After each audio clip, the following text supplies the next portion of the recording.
আসসালামু আলাইকুম। একদম হাতের কাছে থাকা সাধারণ কিছু উপকরণ দিয়ে খুবই মজার চিকেন সিন্ধি বিরিয়ানি রেসিপিটি শেয়ার করব। আশা করি আপনাদের কাছে বেশ ভালো লাগবে।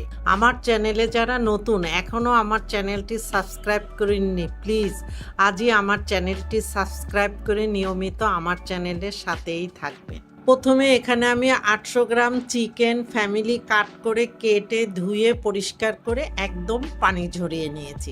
এখন এই চিকেনের মধ্যে দিয়ে দিব আদা বাটা হাফ টেবিল চামচ, দিয়ে দিচ্ছি রসুন বাটা হাফ টেবিল চামচ, ধনিয়া গুঁড়া 1 চা চামচ, লাল মরিচের গুঁড়া হাফ টেবিল চামচ, চিলি ফ্লেক্স 1 চা চামচ, বিরিয়ানি মশলা 1 টেবিল চামচ, লবণ স্বাদ মতো, পানি ঝরানো টক দই 3 টেবিল চামচ দিয়ে এখন মাংসের সাথে সব মশলাগুলি ভালো মতো মেখে এখন ঢাকনা দিয়ে 15 থেকে 20 মিনিটের জন্য রেখে দেব। 15 মিনিট পরে চুলায় একটি প্যান বসিয়ে 1/3 কাপ রান্নার তেল দিয়ে গরম করে নিয়ে আগের থেকে ম্যারিনেট করে রাখা চিকেনগুলি দিয়ে এখন ভালো মতো নেড়ে মিশিয়ে চুলার হিট মিডিয়াম লোর মাঝামাঝি রেখে ঢাকনা দিয়ে 4 থেকে 5 মিনিটের মতো অপেক্ষা করব। 5 মিনিট পরে ঢাকনা তুলে আবারও মাংসগুলি নেড়ে মিশিয়ে দিয়ে ওই একই চুলার হিট রেখে ঢাকনা দিয়ে আবারও 4 থেকে 5 মিনিটের মতো রান্না করে নেব। মাংস ভালো মতো কষানো হয়ে গিয়েছে। এখন যে পাত্রে মাংস মেরিনেট করেছিলাম সেই পাত্রটা ধুয়ে 1 কাপ পানি দিয়ে দিলাম। 1/4 চা চামচ জয়ত্রী গুঁড়া দিয়ে মাংসের সাথে ভালো মতো নেড়ে মিশিয়ে নিচ্ছি। আর এখানে মাংস সিদ্ধ হওয়ার জন্য আপনাদের যতটুকু পানির প্রয়োজন ততটুকুই পানি দিয়ে নিতে পারেন। এইবার চুলার হিট মিডিয়ামে রেখে ঢাকনা দিয়ে 10 থেকে 12 মিনিট অথবা মাংস সেদ্ধ হওয়া পর্যন্ত অপেক্ষা করব। পরের স্টেপে চলে যাচ্ছি। এখানে আমি 800 গ্রাম মাংসের জন্য 500 গ্রাম চিনি গুঁড়া পোলার চাল নিয়েছি। আপনারা এখানে যে কোনো সুগন্ধি পোলার চাল অথবা বাসমতি চাল দিয়েও এই বিরিয়ানিটা রান্না করে নিতে পারেন।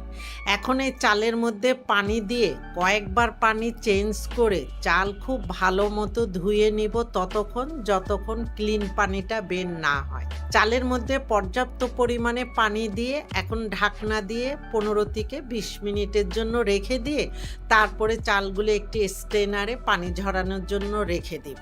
এবার মাংসের দিকে চলে আসলাম। এখন ঢাকনাটা তুলে মাংস হালকা হাতে নেড়ে মিশিয়ে নিচ্ছি। আর আমি চেক করে দেখেছি মাংস পারফেক্টভাবে সিদ্ধ হয়েছে, ঝাল লবণ সব পারফেক্ট হয়েছে। এখন এই মাংসগুলিকে আমি একটি পাত্রে তুলে পরের প্রসেসে চলে যাচ্ছি।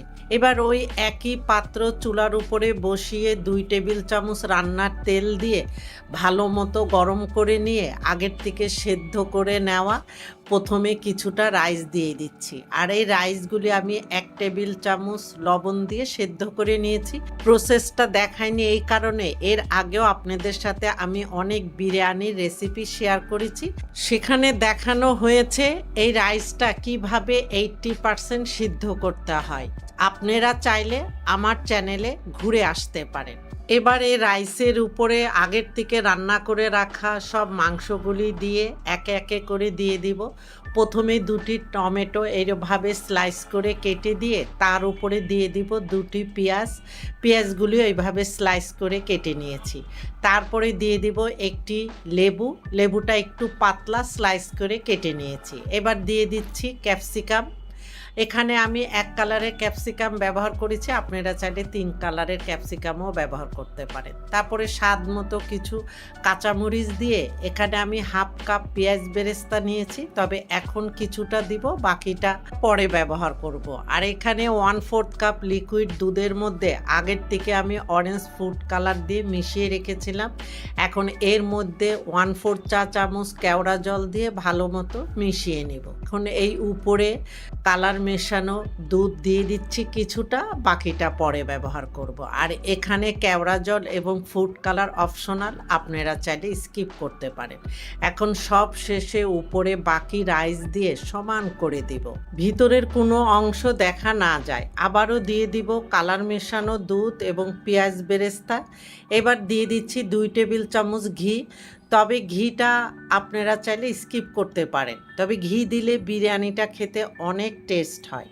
এখন ঢাকনা দিয়ে চুলার হিট একদম লোতে রেখে 15 থেকে 20 মিনিটের জন্য দমে রেখে দেব। আমার ঢাকনার যেহেতু কোনো ছিদ্র নাই, আপনাদের ঢাকনার যদি ছিদ্র থাকে তাহলে কাগজ দিয়ে অথবা লবঙ্গ দিয়ে আটকিয়ে দেবেন। আবার চাইলে এখানে আপনারা ফয়েল পেপার দিয়েও ঢেকে দিতে পারেন। 20 মিনিট পরে ঢাকনাটা তুলে এখানে আমি স্বাদ মতো কিছু ধনিয়া পাতা কুচি নিয়ে এখন এই বিরিয়ানিটা একটু মিশিয়ে নিচ্ছি, মানে উপরের রাইস নিচে, নিচের রাইস উপরে করে দিচ্ছি। আর এই বিরিয়ানিটা খেতে খুবই টেস্ট হয়েছে।